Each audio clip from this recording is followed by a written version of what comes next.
ಶಾಸಕ ಶಿವರಾಮ ಹೆಬ್ಬಾರ್ ಅವರು ಬಾಳೆಹಳ್ಳಿ ಗ್ರಾಮಕ್ಕೆ ಭೇಟಿ ನೀಡಿ ದನಗರಗೌಳಿ ಸಮುದಾಯದ ವತಿಯಿಂದ ಆಯೋಜಿಸಲಾಗಿದ್ದ ದಸರಾ ಸಾಂಸ್ಕೃತಿಕ ಕಾರ್ಯಕ್ರಮದಲ್ಲಿ ಪಾಲ್ಗೊಂಡರು. ಈ ಸಂದರ್ಭದಲ್ಲಿ ಅವರು ದನಗರಗೌಳಿ ಸಮುದಾಯದ ಸಾಂಪ್ರದಾಯಿಕ ಪೇಟವನ್ನು ಧರಿಸಿ ಯುವಕರೊಂದಿಗೆ ಆ ಸಮುದಾಯದ ವೈಶಿಷ್ಟ್ಯಪೂರ್ಣ ಜನಪದ ನೃತ್ಯಕ್ಕೆ ಹೆಜ್ಜೆ ಹಾಕಿದರು.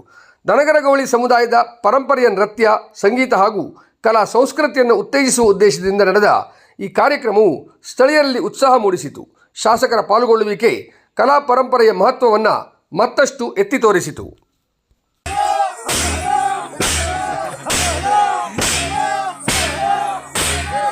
ಅದ್ಭುತವಾದಂತಹ ನೃತ್ಯ ಈ ದಿನ ಬಾಳೆಹಳ್ಳಿಗೆ ನಿಜಕ್ಕೂ ಬಹಳ ಖುಷಿ ಇದೆ, ಸಂತೋಷವಿದೆ.